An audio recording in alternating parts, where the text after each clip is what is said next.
नहमदुहु व नुसल्ली व नुसल्लिम अला रसूलिहिल करीम फ़अऊज़ु बिल्लाहि मिनश शैतानिर रजीम बिस्मिल्लाहिर रहमानिर रहीम। Dear viewers, this video lecture on vicarious liability under law of torts is brought to you by Learn Laws Academy. When a plaintiff comes before a lawyer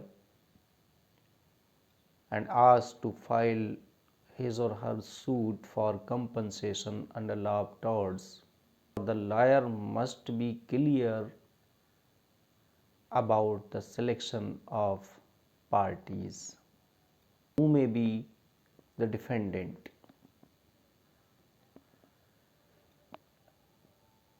defendant के सिलेक्शन में अगर कोई चूक, कोई मिस्टेक हुई तो ये भी हो सकता है कि एडवोकेट की सारी मेहनत, कोर्ट का टाइम और जो एंटायर प्रोसीडिंग है उससे प्लेंटिफ को कोई हासिल वसूल ना हो, क्योंकि ये हो सकता है कि जिस एक्चुअल रॉन्ग डूअर को हमने पार्टी बनाया है वो इस पोजीशन में हो कि अगर उसके अगेंस्ट उसके किसी रॉन्गफुल एक्ट को साबित भी कर दिया जाए तो मे बी कि वो कंपनसेट ना कर सके, कोर्ट के ऑर्डर को एग्जीक्यूट उसके अगेंस्ट ना कराया जा सके। क्यों? क्योंकि उसके पास कंपनसेशन के तौर पर देने के लिए कोई पैसा ना हो। ऐसी सूरत में ये बहुत ज़रूरी हो जाता है कि मुकदमे की फाइलिंग के टाइम पर ही ये सोच समझ लिया जाए, इस पर गौर व फिक्र कर लिया जाए कि किसको पार्टी बनाया जाए। तो कुछ एक ऐसी सिचुएशंस हैं जिसमें एक्चुअल रॉन्ग डूअर को पार्टी ना बना करके किसी और को पार्टी बनाया जाए। जैसे फॉर एग्ज़ाम्पल मास्टर सर्वेंट की रिलेशनशिप के चलते सर्वेंट के रॉन्गफुल एक्ट के लिए हम मास्टर को यानी कि जो मालिक है उसको लायबिल ठहरा सकते हैं। ऐसा मुमकिन है with the help of vicarious liability rule. So in this video lecture today I will discuss the various aspects I will discuss the law on vicarious liability, which is commonly used rule or principle in civil proceedings. So first of all let me to clear the meaning of vicarious liability. The vicarious liability rule speaks about the shifting of liability from one to another, यानी कि जिस किसी एक की liability होनी है उसकी liability को हम किसी दूसरे के ऊपर शिफ्ट कर देते हैं। इसी मैथडोलॉजी को, इसी तरीक़े और इसी मैथडोलॉजी पर बेस्ड जो लाइबिलिटी होती है उसको हम वाइकेरियस लाइबिलिटी के नाम से जानते हैं। सो with the help of this vicarious liability rule, a person can be held liable for the acts or wrongs committed by another. A vicarious liability rule which prescribes for the determination of liability for the acts of another, ये किस सूरत में, किस situation में इसका application होगा। तो there may be certain conditions when this rule of vicarious liability can be applied. For example, if a person ratifies the act of another may be held liable with the help of this vicarious liability rule. Another condition, if a person abates to another person for the commission of a wrongful act, then he or she may be held liable on behalf of the actual wrongdoer. Another condition or situation may be if a person establishes such relationship and ready to bear the burden of the actual wrongdoer. For example, it may be in a master servant relationship, it may be in an agency relationship, it may be in case of parents and children relationship.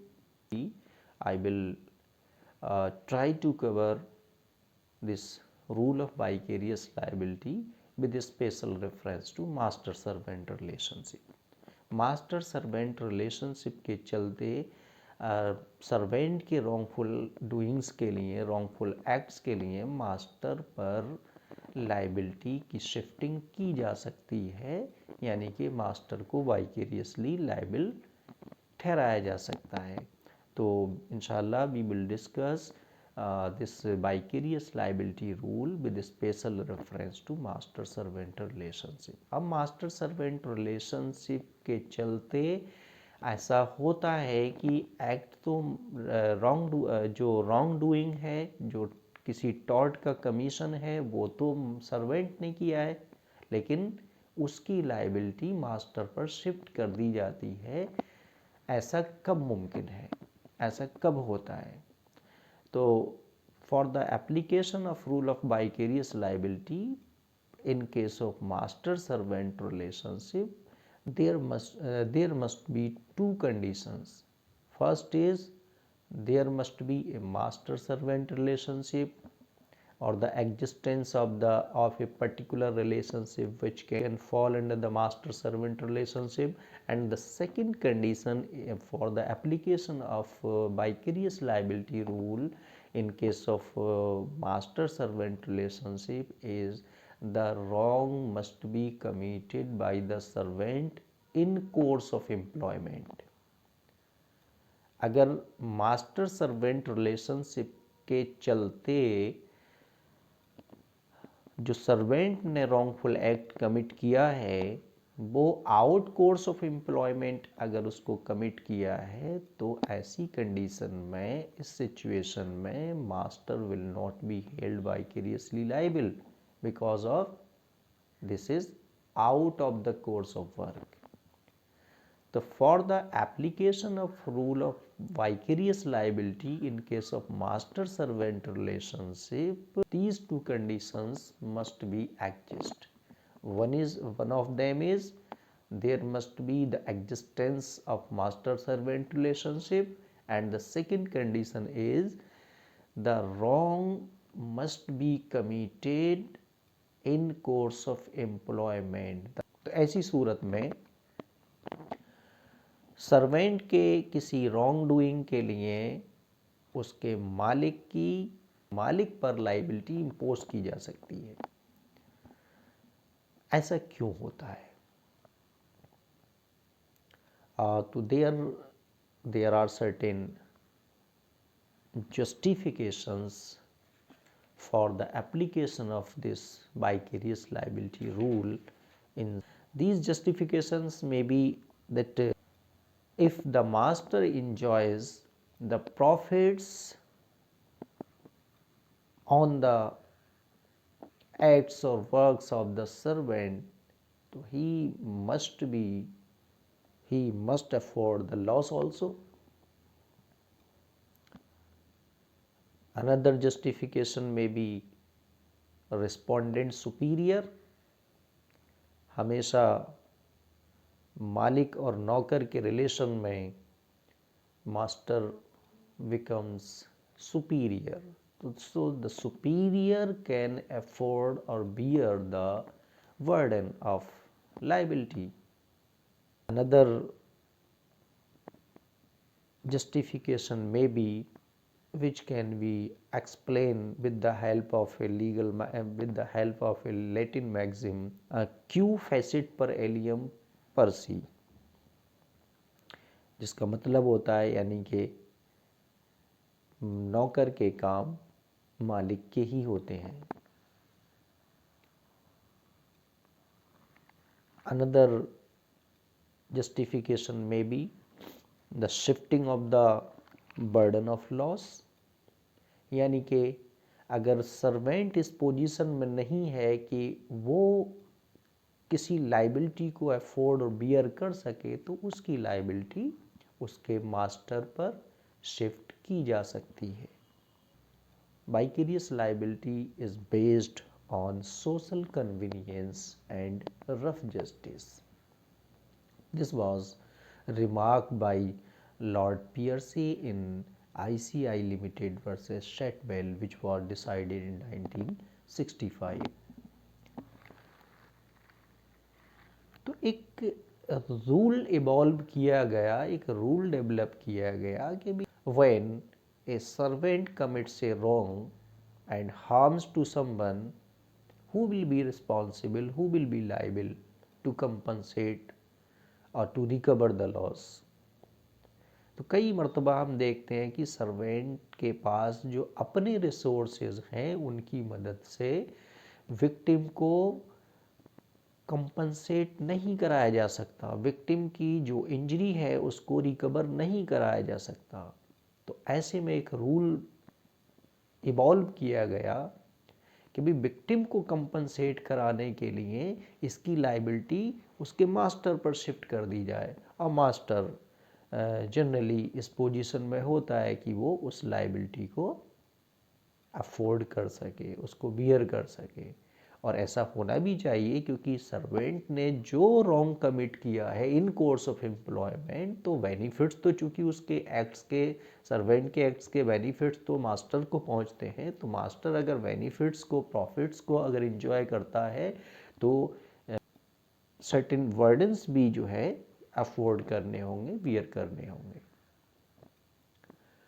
तो generally जो vicarious liability rule है, it speaks about the shifting of liability of someone to another, यानी कि एक actual wrong doer के act से होने वाली जो लाइबिलिटी है उसकी शिफ्टिंग होती है किसी दूसरे पर। तो ऐसा जनरली तो होगा नहीं कि साहब मैंने कोई रॉन्ग कमिट किया आप उसके लिए लाइबिल हों, या आपने कोई रॉन्ग कमिट किया उसके लिए मैं लाइबिल हूँ, ऐसा अमूमन तो नहीं होगा। लेकिन there are certain situations, certain conditions where it may be possible, where it is possible that the wrong is committed by another person and the liability on behalf of him will be on another person.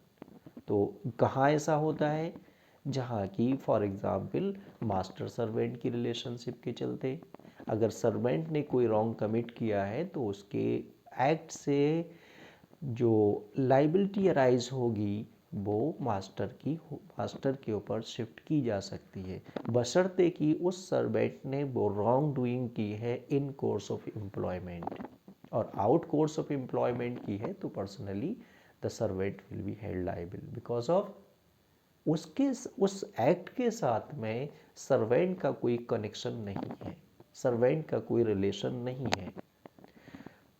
Okay, so the first condition for the application of rule of vicarious liability with special reference to master servant relationship, there must be existence of master servant relationship। अब ये कैसे हम तय करेंगे कि किन्हीं दो लोगों के बीच में, यानी कि जो एक्चुअल रॉन्ग डूअर है उसके बीच में, और हम जिसको डिफेंडेंट बना रहे हैं लाइबिलिटी ताकि वो लाइबिलिटी अफोर्ड कर ले, उसके और एक्चुअल रॉन्ग डूअर के बीच में मास्टर सर्वेंट रिलेशनशिप है या नहीं है। क्योंकि बिना इस रिलेशनशिप की एग्जिस्टेंस के, यानी कि मास्टर सर्वेंट की रिलेशनशिप की एग्जिस्टेंस के, ऐसा मुमकिन नहीं है कि एक आदमी को हम किसी दूसरे के रॉन्ग्स के लिए या किसी दूसरे के रॉन्गफुल एक्टिविटीज़ के लिए उसको लाइबल करें। तो इसके लिए ये ज़रूरी है कि अगर हमने ऐसा करना है कि एक्चुअल रॉन्ग डूअर कोई है और दूसरा आदमी उसके बिहाफ पर उसकी लाइबिलिटी को अफोर्ड करे, तो ऐसा मुमकिन होता है, ऐसा मास्टर सर्वेंट रिलेशनशिप के चलते हो सकता है। We have to prove that the relationship of master servant is exists in between of two। अब अगर हम किसी मास्टर को डिफेंडेंट बनाए कि वो अपने सर्वेंट के रॉन्ग्स के लिए लाइबल हो, तो ऐसी सूरत में मास्टर है जिसको हम डिफेंडेंट बना रहे हैं, वो इस बात को इससे डिनाई करेगा कि साहब रॉन्ग डूइंग तो किसी और ने किए तो मैं लाइबल क्यों हूँ। तो जिसको हमने डिफेंडेंट बनाया है वो बहुत मुमकिन है कि इस बात से इनकार करेगा कि जो एक्चुअल रॉन्ग डूअर है वो उसका नौकर है। या ऐसा भी हो सकता है कि अगर हम उस एक्चुअल रॉन्ग डूअर को पार्टी बनाएं, यानी कि डिफेंडेंट बनाएं, तो वो कई मर्तबा कहेगा कि साहब ये काम मैंने, ये रॉन्ग जो जिस टॉर्ट का या जिस रॉन्ग का कमीशन मेरे ज़रिए हुआ है, it was happened when I was acted as a servant or when I was directed by a particular person who is my master। अब एक्चुअल रॉन्ग डूअर इस बात को एडमिट करेगा कि मैं सर्वेंट हूँ, ताकि उसके रॉन्ग्स के लिए जो उसकी लाइबिलिटी होने वाली है वो उसके मास्टर पर शिफ्ट हो जाए। जैसा कि वाइकेरियस लाइबिलिटी रूल कहता है कि भाई liability of someone on behalf of another, या सर्वेंट के रॉन्ग से पैदा होने वाली जो लाइबिलिटी है वो उसके मास्टर पर शिफ्ट हो सकती है, उसके मास्टर पर शिफ्ट की जा सकती है। तो यहाँ पर एक डिस्प्यूट उन दो के बीच में अराइज होगा।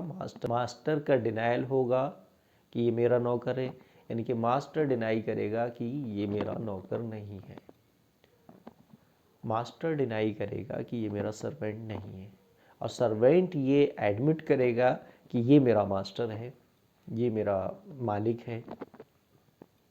तो अब ये कैसे तय किया जाए कि इनमें एक मालिक है और दूसरा नौकर है। It is easy to determine that there is a master servant relationship between these two. इसके लिए डिफरेंट कोर्ट्स के डिफरेंट जजमेंट्स के दौरान दिए गए ऑब्जर्वेशंस की बुनियाद पर हम ये तय कर सकते हैं कि इन दो के बीच में, for example A and B के बीच में मास्टर सर्वेंट की रिलेशनशिप है। यानी कि मिसाल के तौर पे हम कह सकते हैं कि A is master and B is servant. So the question is where it will be assumed that there is a master servant relationship between the two persons.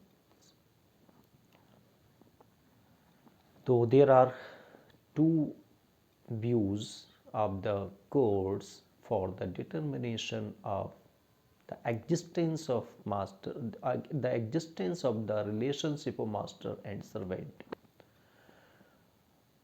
One of them is a traditional view and the second is the modern view.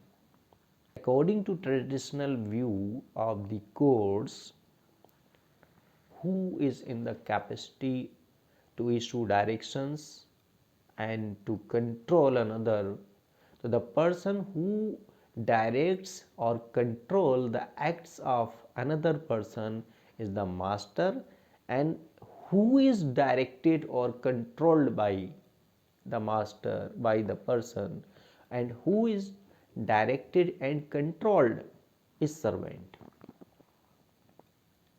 So with the help of the direction and control rule, we can determine this relation of master servant. Another rule is hire and fire. Hire and fire rule is very commonly used in service matters. Hire means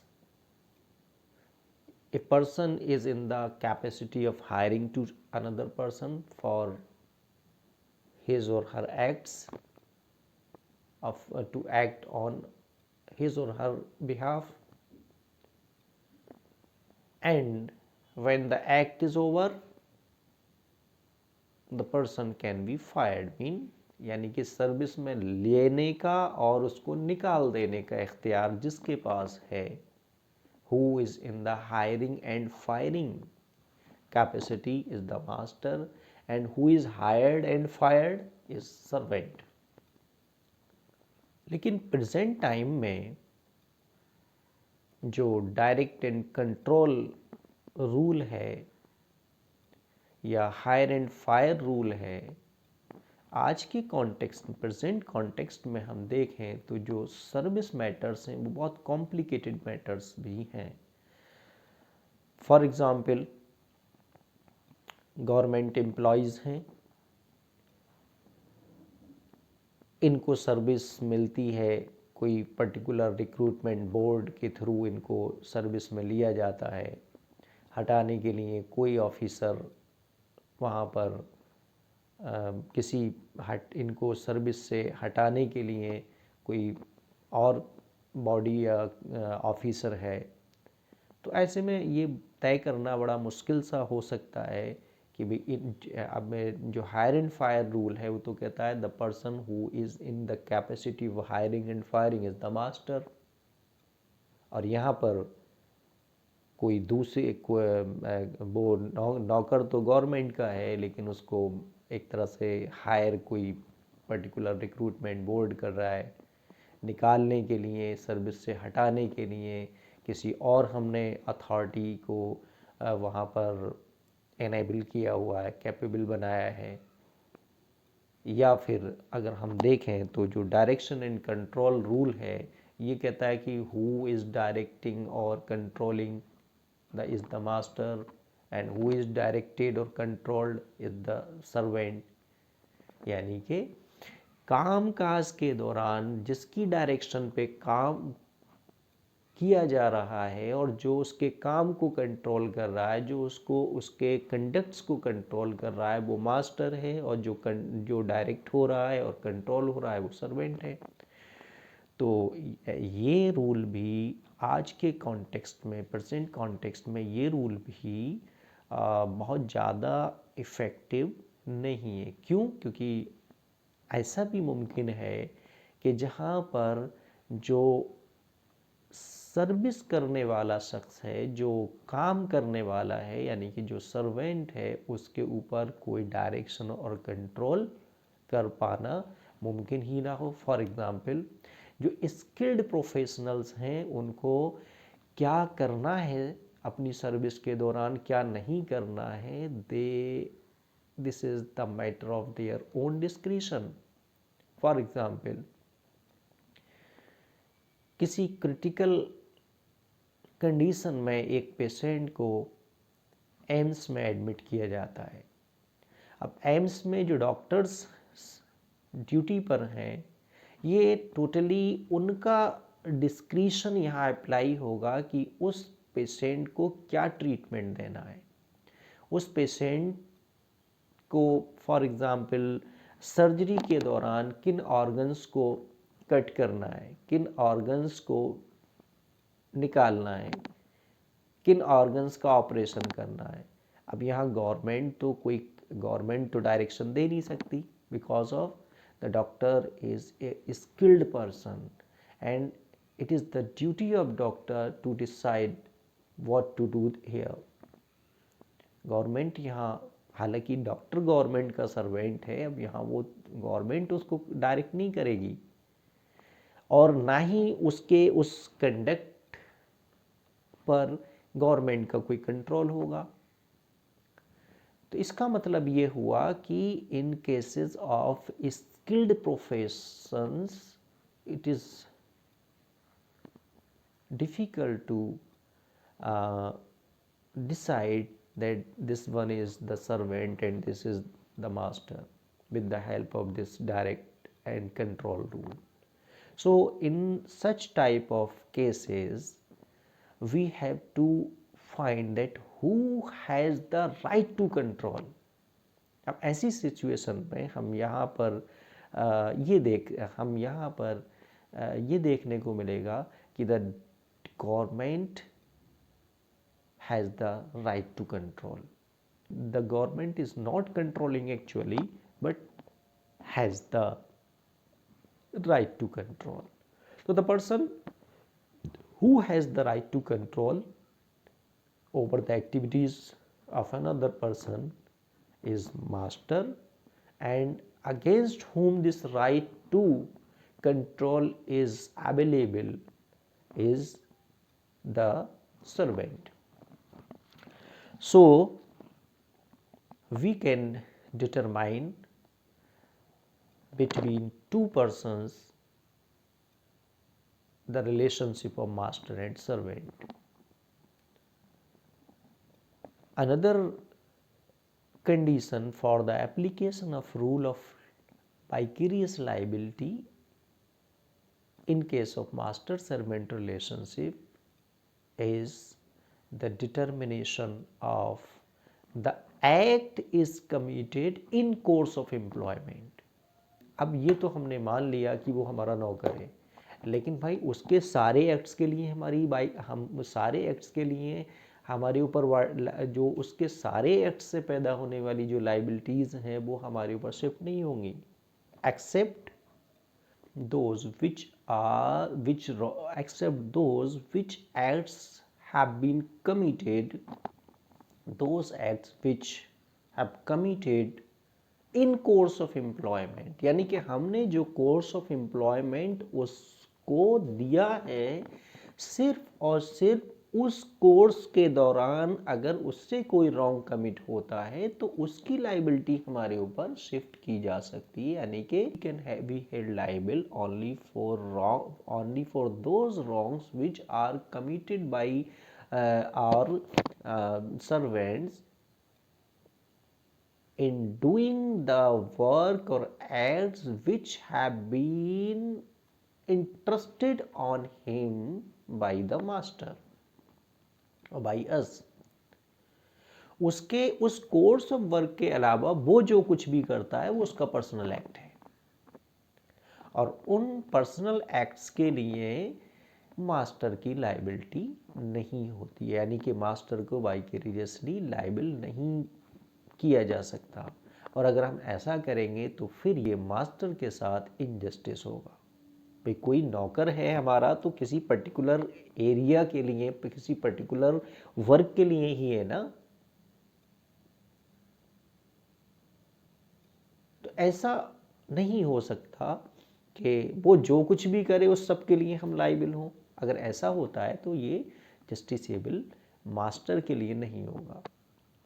so this is the second condition for the application of vicarious liability rule in case of master servant relationship. The act or wrong must be committed by the servant in course of employment. Course of employment or course of work के दौरान अगर servant कोई wrong commit करता है तभी master की vicarious liability होगी। So the liability of master is not limited only for the acts of servants which are authorized by him. Rather, the master will be held vicariously liable for all the acts committed in course of employment. So, to clear the concept of course of employment, route, course of employment, we have to discuss certain case law. A very important case is Beard versus London Journal Omnibus Company case, which was decided by the Queen Bench in 1900. बस company के 2 employees, एक driver और conductor, इस बस पर काम कर रहे थे। बस अपने एक स्टेशन से दूसरे स्टेशन पर जाने के लिए कुछ सवारियां लेकर के चलती है, और जैसे ही ये बस अपने डेस्टिनेशन पर पहुंचती है तो एक जनरल प्रैक्टिस होती है कि अमूमन जो ड्राइवर्स हैं वो रिफ्रेशमेंट के लिए बस छोड़ करके और अपने रिटायरिंग रूम में या कुछ खाने पीने के लिए या रिफ्रेशमेंट के लिए चले जाते हैं। और ऐसे में किसी नेक्स्ट विज़िट के लिए जो कंडक्टर होते हैं वो बस को उसके प्लेटफॉर्म वगैरह पे लगाने के लिए अपने कंट्रोल में ले लेते हैं। और इस केस में भी कुछ इस तरह से ही हुआ कि जैसे ही एक स्टेशन पर पहुंचने के बाद में ड्राइवर ने अपनी ड्राइविंग सीट छोड़ करके रिफ्रेशमेंट के लिए या रिटायरिंग रूम में चले जाते हैं, और कंडक्टर अब अपनी पोजीशन चेंज करके, क्योंकि सवारियां इसमें है नहीं, अगली जर्नी के लिए उस बस को एक तरह से प्लेटफॉर्म पे लगाना है, तो ड्राइवर सीट पर कंडक्टर आ जाते हैं और उस कंडक्टर ने इस बस को रिवर्स करते अगली जर्नी के लिए प्लेटफॉर्म पे लगाने के लिए कहीं रिवर्स किया, कहीं उसको टर्न किया, और इस दौरान वो किसी को हिट कर देते हैं, जिसकी वजह से किसी उस स्टेशन पर मौजूद किसी आदमी की को इंजरी होती है। और उस इंजरी की रिकवरी के लिए जिस कंपनी की ये बस थी उस कंपनी के अगेंस्ट एक सूट फाइल किया जाता है और for the recovery of injury. अब ऐसी कंडीशन में बस कंपनी की जो लाइबिलिटी होगी वो वाइकेरियसली लाइबल होगी, क्योंकि बस कंपनी ने तो ये इंजरी कॉज की नहीं है।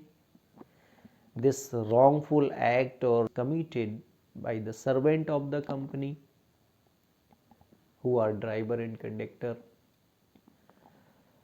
अब ड्राइवर और कंडक्टर दोनों के साथ में बस कंपनी की मास्टर सर्वेंट रिलेशनशिप तो एग्जिस्ट कर रही है,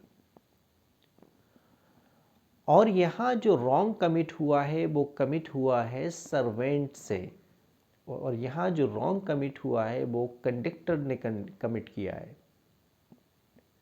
तो the second question for the application of the vicarious liability rule in this case was whether the act of the conductor was in course of employment। क्या ये conductor का course of work था कि वो गाड़ी को ड्राइव करे, बस को ड्राइव करे? तो ये तो कंडक्टर का कोर्स ऑफ वर्क नहीं है। कंडक्टर का काम कुछ और होता है, सवारियों को बैठाना, उनको मैनेज करना, उनसे जो फेयर वगैरह है वो कलेक्ट करना, ये कंडक्टर के काम है। ड्राइविंग सीट पर बैठना, उसको बस को ड्राइव करना, ये ड्राइवर का काम है। अब जो यहाँ पर एक्सीडेंट हुआ है वो किया है कंडक्टर ने, और एक्सीडेंट किस तरह से किया है? गाड़ी को चला करके। तो it was not the course of work assigned to the conductor by the bus company.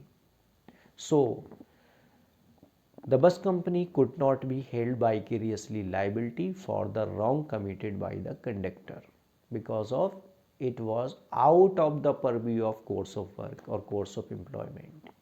अब यहाँ there are many cases on this point, but we will skip them, and I will discuss here another very important case on the course of work or the course of employment.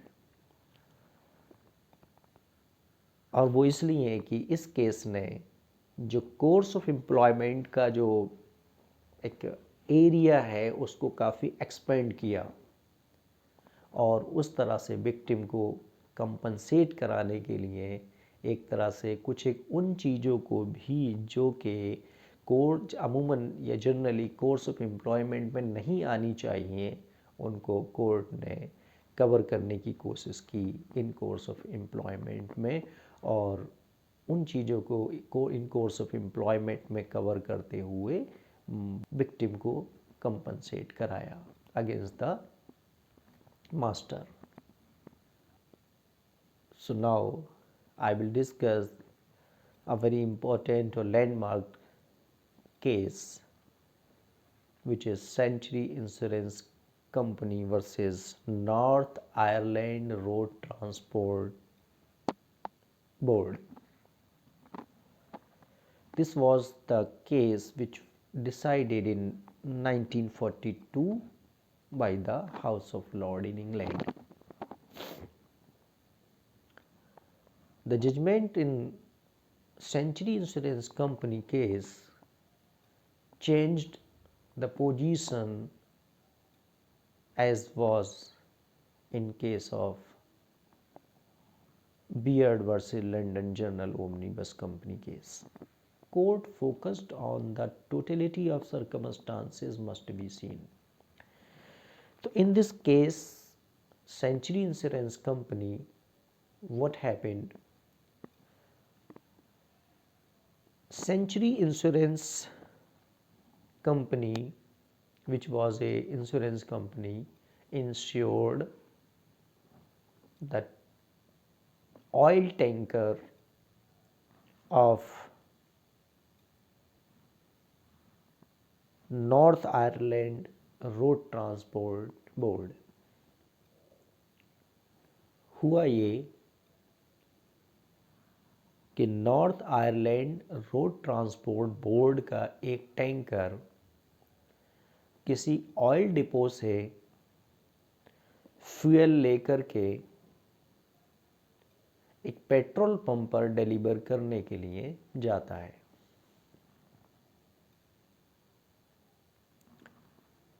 North Ireland road transport board का ही staff like conductor and driver were on duty on this oil tanker. जब इस oil tanker को लेकर के north Ireland transport board का staff एक petrol pump पर delivery के लिए जाता है, तो वहाँ पर इस टैंकर से जो पेट्रोल पंप पर अंडरग्राउंड टैंकर्स थे उसमें फिलिंग का काम स्टार्ट होता है. एक सेक्शन पाइप लगाया जाता है जो टैंकर से को कनेक्ट करता है अंडरग्राउंड जो टैंकर वहाँ पर मौजूद है उससे. और टैंकर के इस ड्राइवर ने, अब चूंकि ये ड्राइवर साहब स्मोकर थे, इन्होंने अपनी हस्बे मामूल आदत अपनी वहाँ पर भी इनको ये नहीं माने और इन्होंने क्या किया, पॉकेट से अपनी एक सिगरेट निकाला और मैच स्टिक की मदद से उसको स्टार्ट किया. और लापरवाही इनकी ये थी कि इन्होंने मैच स्टिक का जो वर्निंग सेगमेंट था वो वहीं पर ज़मीन पर डाल दिया. और आप समझते हैं कि जो पेट्रोल पंप होते हैं वहाँ पर पेट्रोल, डीजल, कैरोसिन इस तरह की जो प्रोडक्ट्स होते हैं, दीज आर हाईली इन्फ्लेमेबल। तो अनफॉर्चुनेटली उस बर्निंग मैच स्टिक के कनेक्ट ने की वजह से यहाँ पर आग लग जाती है, और इस आग लगने से जिस टैंकर से पेट्रोल या डीजल अंडरग्राउंड टैंकर में जा रहा था, वहाँ उन दोनों में आग लग जाती है। पेट्रोल पंप आग की जद में आता है, और वहाँ पर कुछ एक और व्हीकल्स भी खड़े थे जिनमें या तो पेट्रोल डीजल वगैरह था या नहीं था, ऐसा कुछ जानकारी में नहीं है, लेकिन बहरहाल उनमें भी आग लगती है। तो this was a case of an intensive fire at the filling station, at the fill station. अब इस आग लगने से जो नुकसानात हुए हैं, यहाँ पर कई सारे व्हीकल्स जले, पेट्रोल पंप पर आग लगी, वहाँ पर जितना पेट्रोल और डीजल अवेलेबल था वो सब जल गया। मीन्स कि there was a loss of huge amount. अब इस लॉस की रिकवरी के लिए सूट फाइल किया गया टैंकर डिपो के मालिक के अगेंस्ट, और चूंकि tanker depot was insured by the Century Insurance company, तो ये इस तरह से केस होता है सेंचुरी इंश्योरेंस कंपनी के अगेंस्ट। अब सवाल यहाँ ये था कि क्या इस सिचुएशन में rule of vicarious liability apply होगा या नहीं। तो जाहिर है ये तो कि ऐसी ही सिचुएशंस को डील करने के लिए रूल ऑफ वाइकेरियस लायबिलिटी हम अप्लाई करते हैं। अब यहाँ पर for the application of rule of vicarious liability we have to ascertain two things. One is who is actual wrongdoer. He is the driver of tanker. अब सवाल ये पैदा होगा कि क्या उसके और टैंकर के मालिक के साथ उसकी मास्टर सर्वेंट रिलेशनशिप एग्जिस्ट कर रही है या नहीं। तो obviously no doubt the driver was the servant of the tanker depot.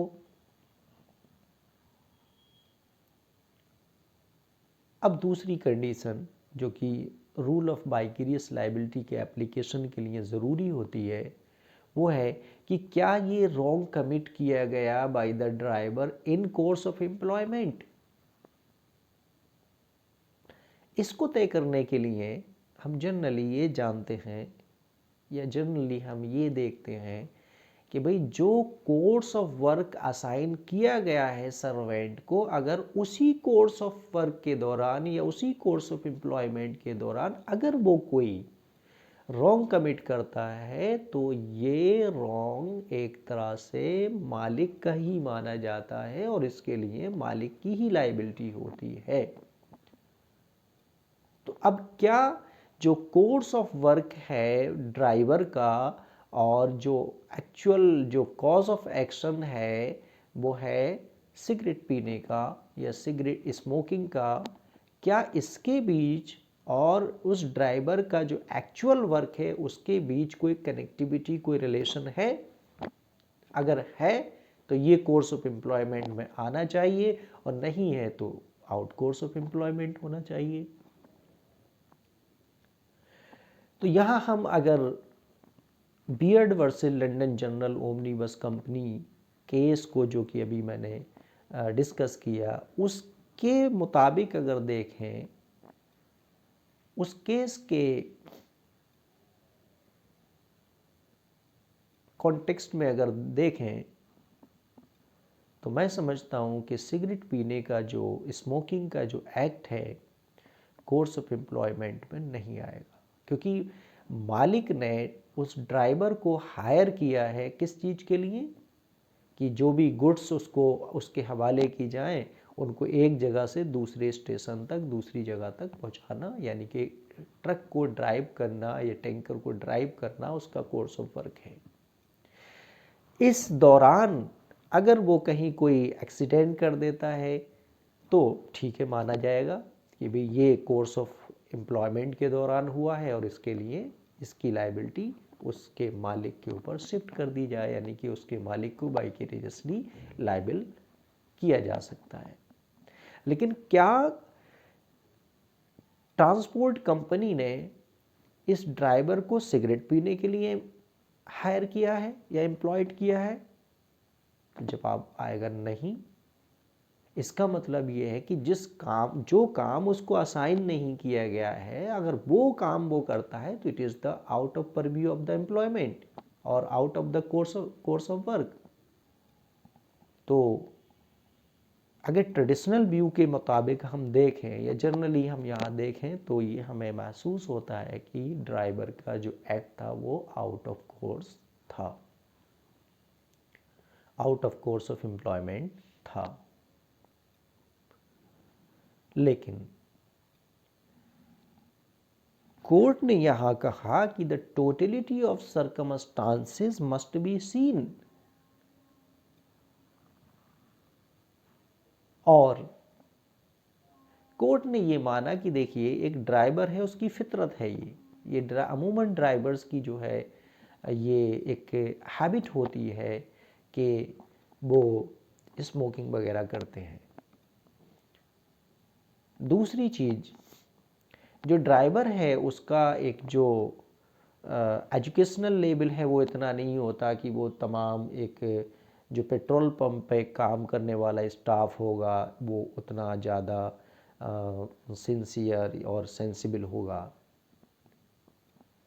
दूसरा ये कि जो प्रैक्टिस है, उस सर्विस और टास्क असाइन किया गया था ड्राइवर को, ये उसकी ड्यूटी थी कि वो जितना क्वांटिटी में ऑयल डिपो से लेकर जा रहा है उस उतनी क्वांटिटी वो पेट्रोल पंप के मालिक के हवाले करके आए।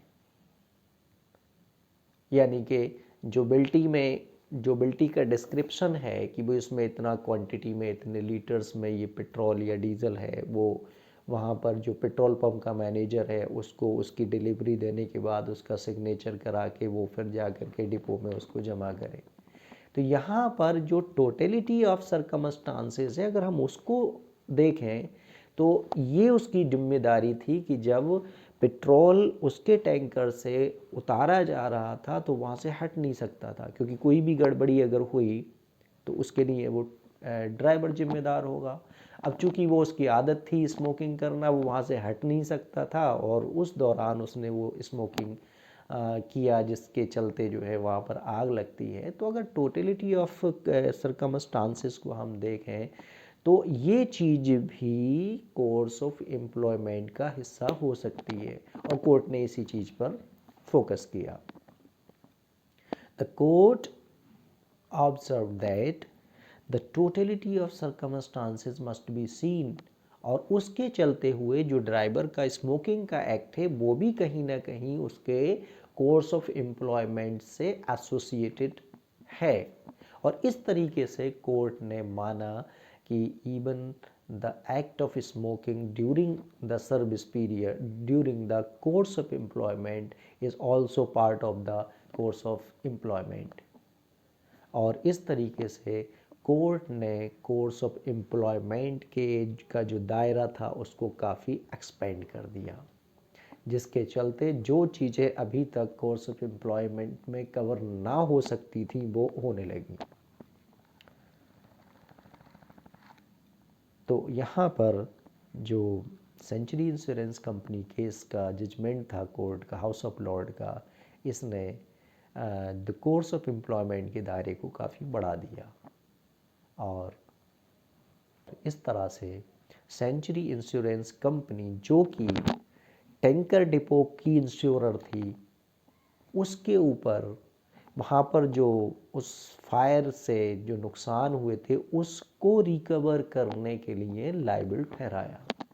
तो it was very important case on vicarious liability for the wrongful act committed by the servant of the tanker depot, or because the tanker depot was insured by the Century Insurance Company, so the Century Insurance Company was held liable to compensate the victims for the on behalf of the transport company, or transport company was vicariously liable for the wrongful act committed by its employee or driver. Another important point during this discussion on vicarious liability rule is, in case of, generally master is not held liable for criminal acts of his or her servants. So what will be in cases of criminal and dishonest acts of servants? अगर कोई servant कोई criminal या dishonest act commit करता है तो उस सूरत में क्या मास्टर की वाइकेरियस लायबिलिटी होगी? Now this is another question.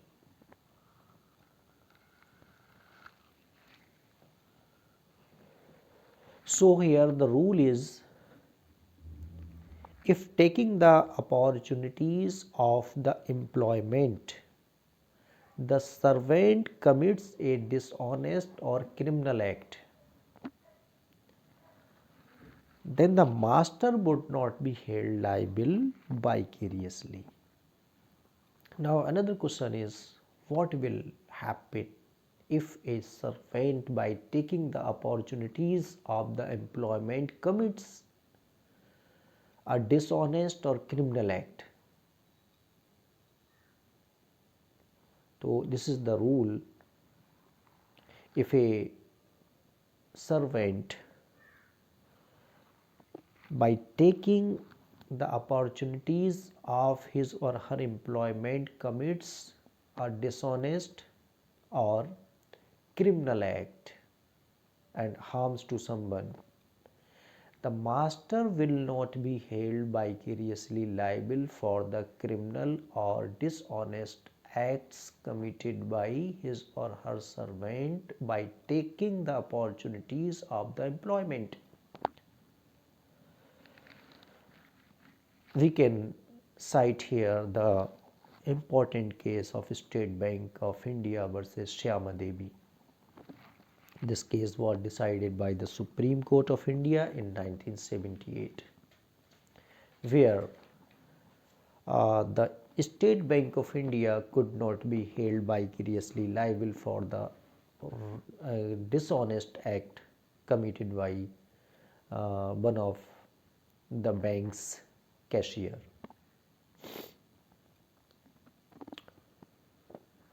In case of State Bank of India versus Shyama Devi, what happened? The respondent Shyama Devi, who was an aged lady, was an account holder in a branch of State Bank of India. Bank का एक employ जो कि cashier, जो कि cash counter पर काम करता था, श्यामा देवी के मोहल्ले से ही आता था। तो कई मर्तबा श्यामा देवी ने इनकन्वीनियंस से बचने के लिए कैश अपने मोहल्ले के ही उस कैशियर को, जो कि बैंक का एम्प्लॉय था, उसके हवाले कर देती थी। कई मर्तबा उस कैशियर ने श्यामा देवी ने जो अमाउंट उसको दिया होता था वो उसके अकाउंट में जमा कर दिया, लेकिन कई मर्तबा उसने ये किया कि जो अमाउंट श्यामा देवी ने उसको दिया वो उसने क्रिमिनली मिस अप्रोप्रिएट कर लिया, यानी अपने काम में खर्च कर लिया और श्यामा देवी के अकाउंट में वो डिपॉजिट नहीं किया। एक दिन श्यामा देवी अपने बैंक में आकर के अपना बैंक स्टेटमेंट लेती हैं और चेक करती हैं कि कई एक अमाउंट इनके अकाउंट में जमा नहीं हुए हैं। She found several discrepancies.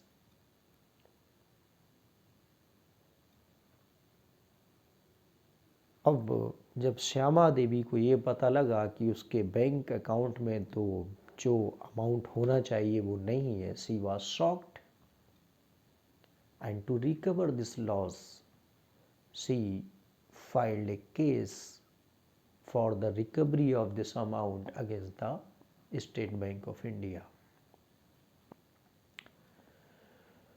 और श्यामा देवी के जो प्लीडर्स थे उन्होंने स्टेट बैंक ऑफ इंडिया को वाइकेरियसली लायबल बनाने की कोशिश की। और हम ये जान चुके हैं कि for the application of vicarious liability rule, particularly in case of master servant relationship, we need to ascertain two conditions. One of them is the master servant relationship between the wrongdoer and the master or employer. Another condition is the act must be committed in course of employment. तो पहली condition कि cashier और bank के बीच में master servant relationship थी, इससे इसको कोई डिनाई नहीं कर सकता। बैंक ने भी माना कि yes, the cashier was it's servant. दूसरी कंडीशन कि the act of misappropriation of the amount was in course of employment or not. यहाँ पर बैंक का आर्ग्यूमेंट ये था कि हमारे बैंक की जो प्रैक्टिसेस हैं वो ये हैं कि बैंक की एक पर्टिकुलर टाइमिंग है और कैश के लेने और देने के लिए एक स्पेसिफिक प्लेस है, ना तो उस टाइम से पहले या बाद में, यानी कि बैंकिंग का जो टाइम है, for example it may be 10 to 4 PM, 10 AM to 4 PM, इस दौरान ही कैश का लेना देना होता है और कैश काउंटर से ही कैश का लेन देन होता है। इस काम के लिए हमने उस एम्प्लॉय को एम्प्लॉयड किया है। तो क्या जिस श्यामा देवी ने एक अमाउंट उस कैशियर के हवाले किया था वो स्पेसिफिक प्लेस पर था? नहीं था। क्या वो उस बैंकिंग जो उसके ड्यूटी आवर्स हैं बैंक में उस दौरान दिया था? नहीं। तो कोर्ट का बैंक के इस आर्गूमेंट को कोर्ट ने एक्सेप्ट किया और ये माना कि the act or wrong committed by the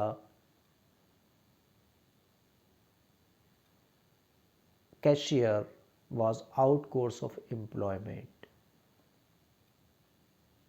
और दूसरी चीज ये असर्टेन की कि if a servant or employee by taking the opportunities of his or her employment, if commits a dishonest or criminal act, then such type of acts the master would not be held vicariously liable. So in case of Shyama State Bank versus Shyama Devi, the bank could not be held liable for the dishonest act of its servant. There may be another situation also. In another case, what will be happened if a dishonest or criminal act is committed by the servant in course of employment for the benefit of the master? So impliedly here is an agency relationship. So the master as a principal will be held vicariously liable.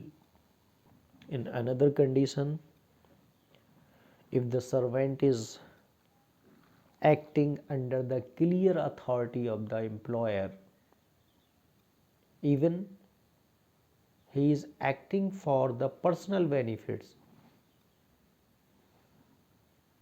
or for the benefits of another, such act would also be considered in course of employment, and the master will be held vicariously liable. So I will cite here, I will refer here another one of the important case on vicarious liability, Lloyd versus Grace Smith and Company.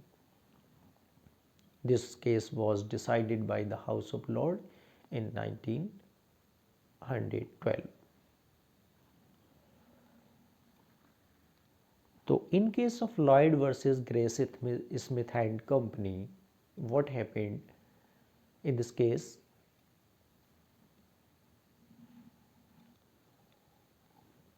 There was a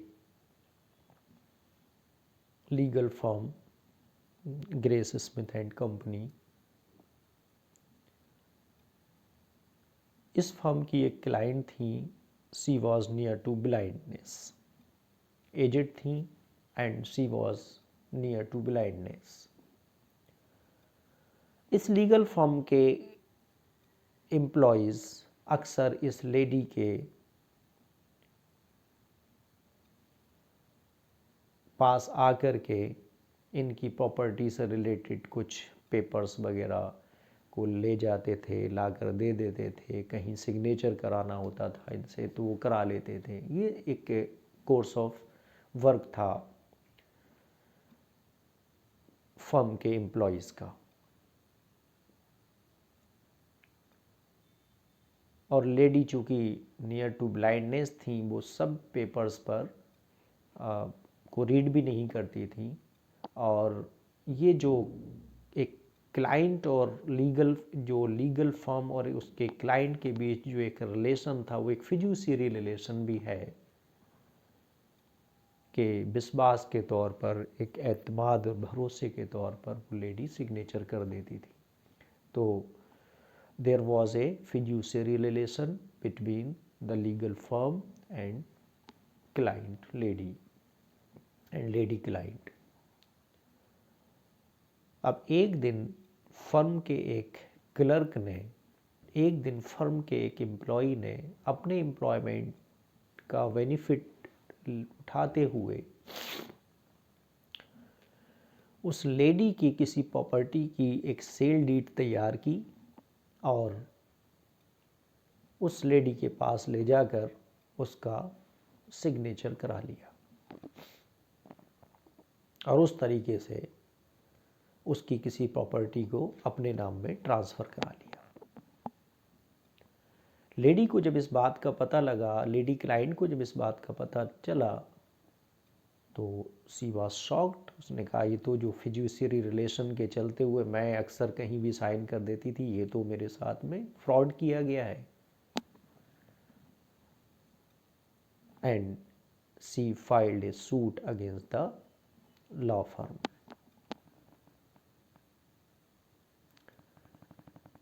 So in this case, the court decided that the firm will be vicariously held liable. The firm will be vicariously liable for the dishonest act committed by its servant. And the court held the firm liable,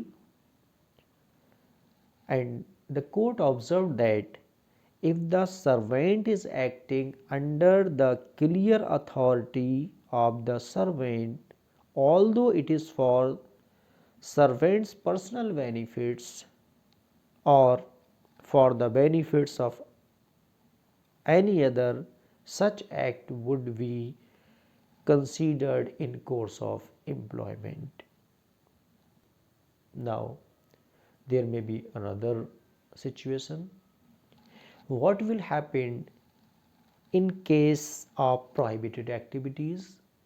यानी कि मालिक ने clearly कुछ एक काम करने के लिए क्लियरली प्रोहिबिट कर दिया है सर्वेंट्स को कि भाई आपको ये नहीं करना, you are strictly prohibited not to do this. Servant फिर वो करता है, तो क्या उस सूरत में, उस कंडीशन में उसके रॉन्ग्स के लिए अगर वो किसी को हार्म करता है तो उसकी रिकवरी भी मास्टर से हो सकती है? नहीं। आइए देखते हैं। तो वेदर द मास्टर, अब question is here whether the master will be held vicariously liable for the activities prohibited by the master. Acts authorized by the master done in an unauthorized manner would not defend the master for vicarious liability. Another condition may be, what will happen if the act authorized by the master done by the servant in an unauthorized manner?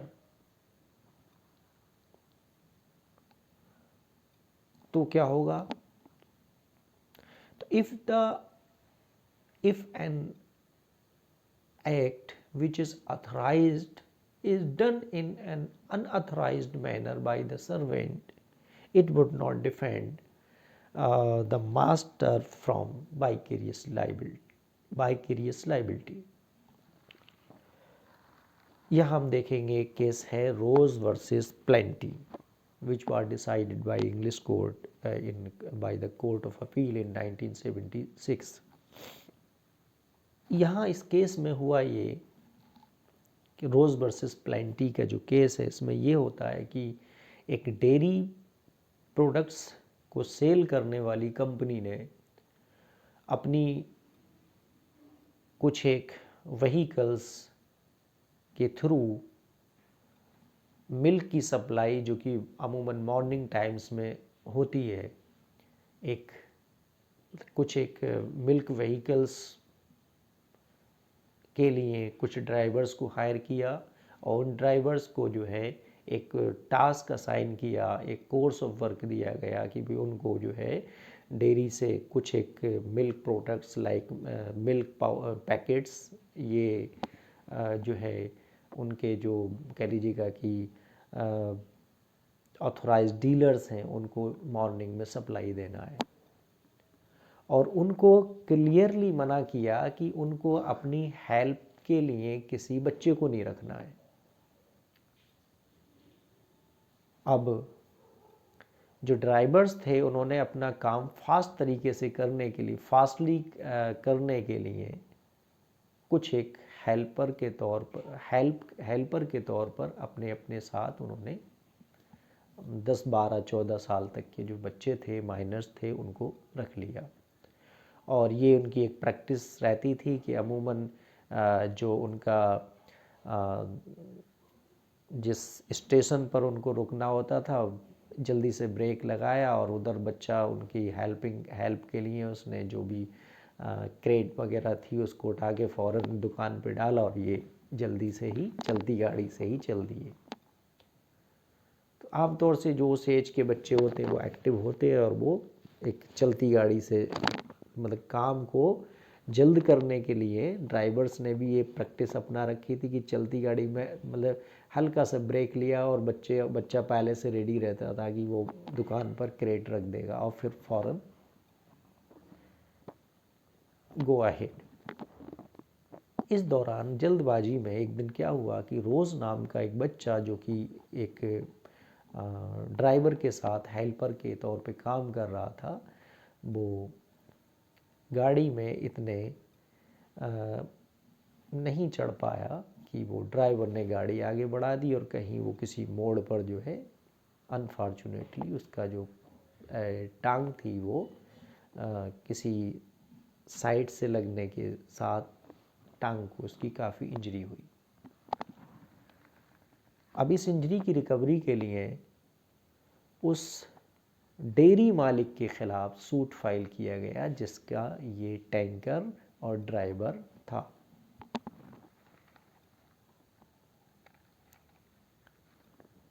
अब सवाल ये था कि चूंकि honour ने drivers को clearly मना किया था कि वो ऐसा ना करें, यानी कि किसी बच्चे को अपने साथ हेल्पर के तौर पर ना रखें, तो क्या मास्टर अब भी सर्वेंट के इस अनअथराइज्ड वे में काम करने के चलते जो एक रॉन्ग कमिट हुआ है उसके लिए वाइकेरियसली मास्टर लायबल होगा? The Lord Denning in this case opined that if the act is committed for the benefit of employer, although that act or manner of doing that act is prohibited by the master will be held liable any injury caused by his servant. The master will be held liable for any injury caused by his servant. So there were 2 points on prohibition regarding doing something